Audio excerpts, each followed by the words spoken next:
Habari Gani. Yes, it is the fourth night of Kwanzaa, and the Kwanzaa principle, the answer to Habari Gani tonight, is very similar to last night. Last night was Ujima, and tonight is Ujama. Ujama.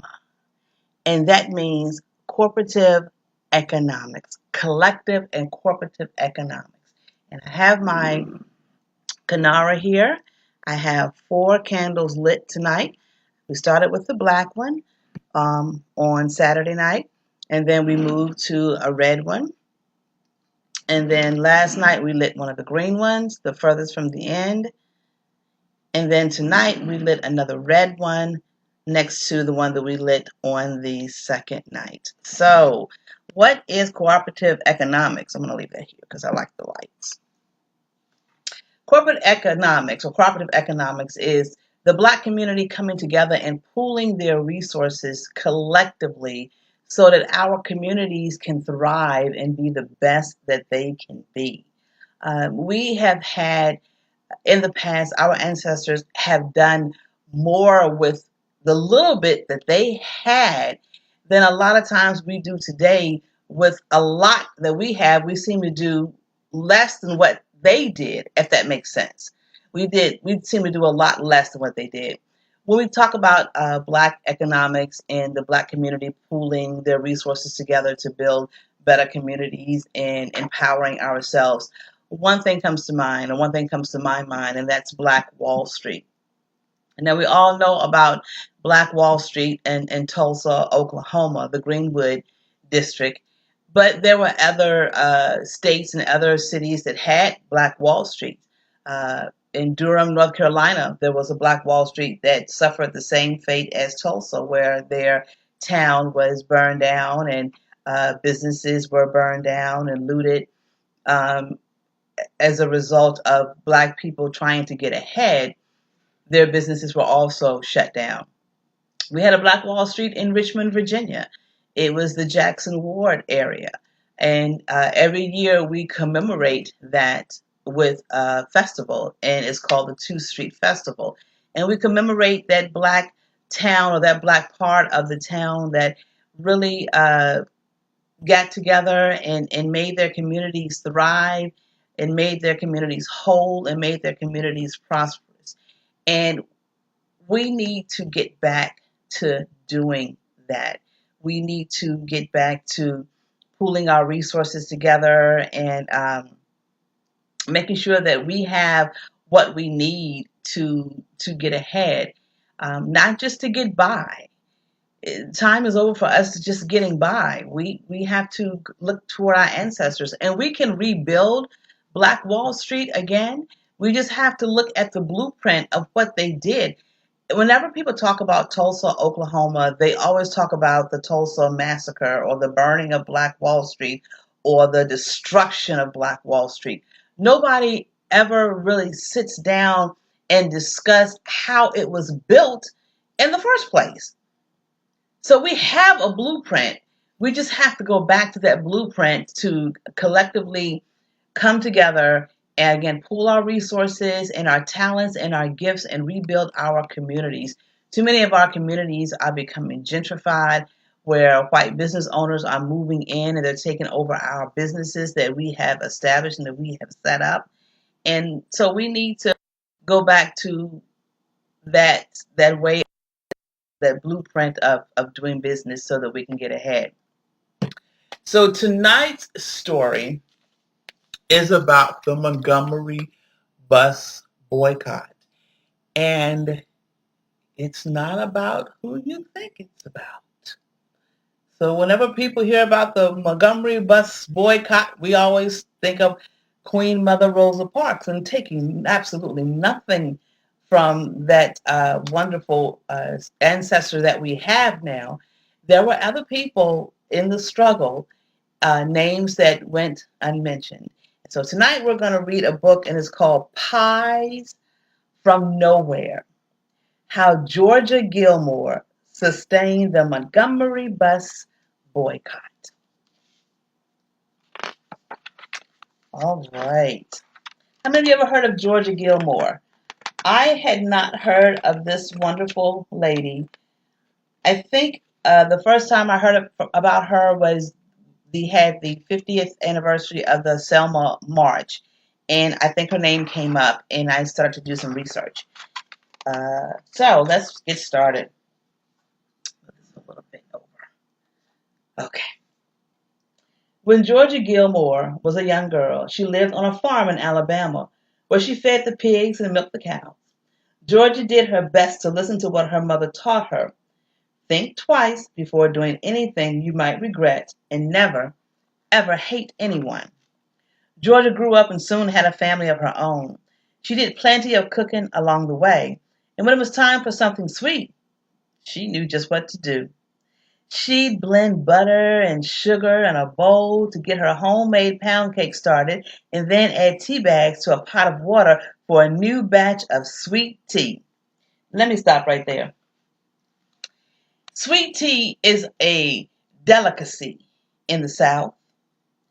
And we know that whenever we go to a restaurant to order our food, if we order tea, we have to preference sweet tea. I have found that in the North, when you say sweet tea, they look at you like you crazy, like, well, what else would it be? But we have to preference it in the South. Sweet tea is a delicacy. Let me just say that to continue. Georgia was a cook at the National Lunch Company in downtown Montgomery, Alabama. Now, because of segregation laws, the restaurant counter was separated into two sections, one side for the white customers and one side for the black customers. Georgia knew it was wrong, but that was the way things had always been. On December 1st, 1955, Georgia was working at the restaurant when a news alert came over the radio. An African American woman named Rosa Parks had been arrested for refusing to give up her seat on a bus to a white passenger. Rosa was tired of giving in to rules that were unjust, and she wasn't the only one. And the next day, a flyer was passed around. The black community in Montgomery asking people to boycott public transportation on Monday. It said, "Please stay off all buses." Georgia watched as buses drove down the street one after another, all empty, empty, empty.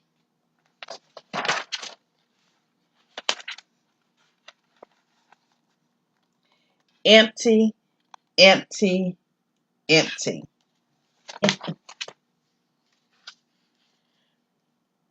Now, because she had been treated poorly by the driver so many times before herself, Georgia hadn't ridden the bus for 2 months. Still, she wanted to be a part of the movement she saw growing. Now, Georgia had taken it upon herself to start the boycott before the boycott even began. Not long after she went to Holt Street Baptist Church to hear Dr. Martin Luther King Jr. speak, the church was full. The crowd overflowed onto the street outside. Large speakers had been set up so that everyone could hear. Dr. King spoke about doing good things for one another. He talked about freedom, and he talked about unity. What's the first principle of Kwanzaa? Umoja, unity. Told you, our ancestors were celebrating Kwanzaa even before it was Kwanzaa. He talked about equality. We are determined here in Montgomery to work and fight until justice runs down like water and righteousness like a mighty stream. Those were great things Georgia believed in, and she was willing to fight for them.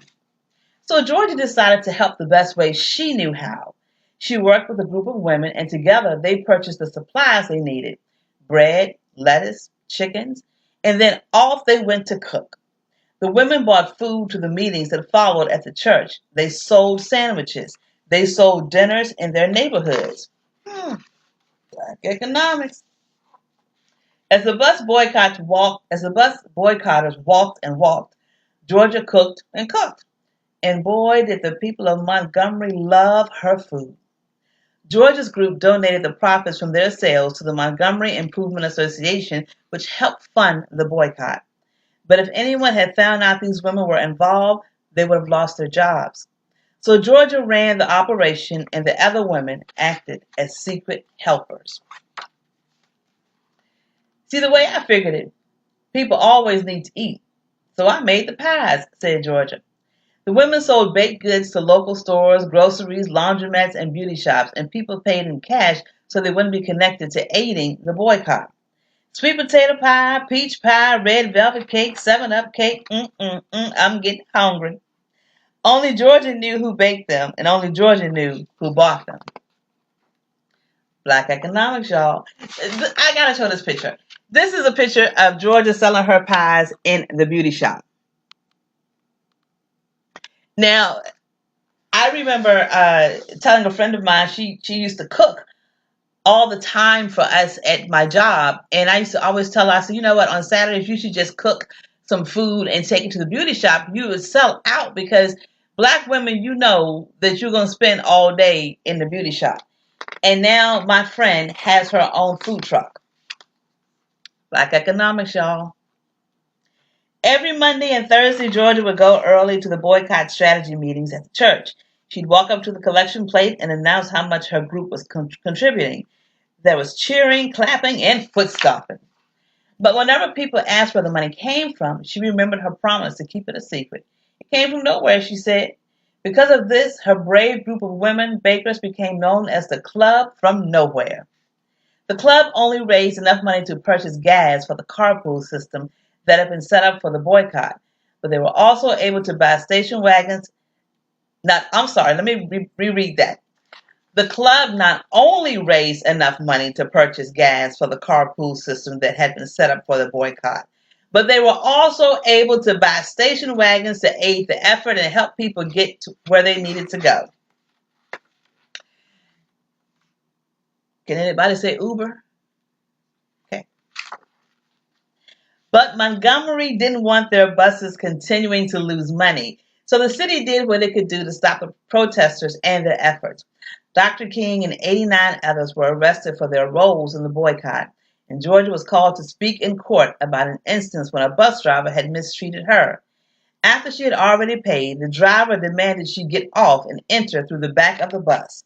When I reached the back of the bus and was about to get on, he shut the back door and pulled off. I didn't even ride the bus after paying my fare, so I decided right then and there I wasn't going to ride the buses anymore. She was boycotting even before the boycotting had begun. Georgia knew she was doing the right thing by standing up for her fellow protesters, but news of the trial spread across the country like wildfire. When the National Lunch Company found out she was part of the boycott, she was fired from her job. Georgia was unemployed and raising 6 children on her own. She needed to find a new way to support her family. Dr. King encouraged her to start her own business. After all these years you've worked for somebody else, now it's time for you to work for yourself, he said. He helped her to improve the kitchen in her home, and Georgia got new pots and pans and cooking supplies. Word soon got around, and people came to eat at Georgia's. Had a restaurant before she had a restaurant. When they came to her house for a meal, they would eat wherever they could find a seat. If they couldn't find a seat, they'd eat standing up. Georgia loved to talk and joke with her customers and friends. Soon enough, there were long lines to get a meal cooked by her. People ordered meals for delivery. Can you say DoorDash? Georgia was making hundreds of lunches each day. She packed up fried chicken, black-eyed peas with okra, fresh corn muffins, apple pies, and sent her kids out to deliver them. If you were lucky, you might even get her homemade macaroni and cheese. Lord, Georgia on my mind. She was providing good food for her community, but she was also bringing the people of Montgomery together, black and white. Dr. King frequently had meals at Georgia's house. Because she was a big woman with a big personality, he loved calling her Tiny. And because civil rights leaders knew they could trust Georgia, her home became a place for important and often secret meetings. I just served them and let them talk. On November 13th, 1956, Georgia was cooking in her kitchen, listening to music on the radio, when the station interrupted the song to deliver the news. The Supreme Court had declared that segregation on buses was illegal. The boycotters had won. The boycotters had won. Georgia was thrilled. People could ride the bus and sit anywhere they desired. The next church meeting, Georgia sat in her seat and listened as Dr. King announced that the Montgomery bus boycott was a success. We don't have to walk no more, said Georgia. Even before Martin Luther King got up there and told us it was over, we knew it was over and we had won. Still, there would be more battles to fight. So Georgia Gilmore kept right on cooking. This lady here, Miss Georgia Gilmore, she started her own business during a time when Black people were boycotting and protesting. Does that sound familiar? Let me move this light.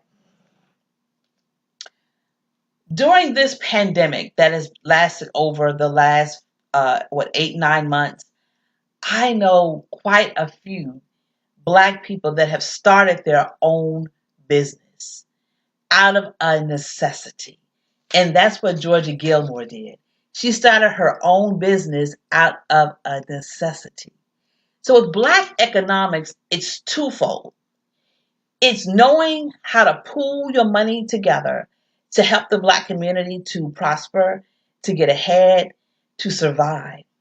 But it's also knowing where to take your Black dollars from when the Black community is being mistreated and they're not being appreciated by establishments that are not owned by Black people. Stop giving them your money. And we have to be unified when we talk about that. We have to, every Black person in Montgomery, Alabama, stopped riding the bus for an entire year. An entire year. And I dare say that a lot of businesses in downtown Montgomery, Alabama also suffered because if they couldn't get downtown to shop, then those white businesses suffered too. But one business that didn't suffer was Miss Georgia's cooking. She set up her restaurant and she sold those cakes and pies and those meals and she made money. Miss Georgia died the year that they had the 50th anniversary of the Selma Montgomery of the Selma march across the bridge. She got up that morning and she was cooking for the marchers, and she died that morning. What a life!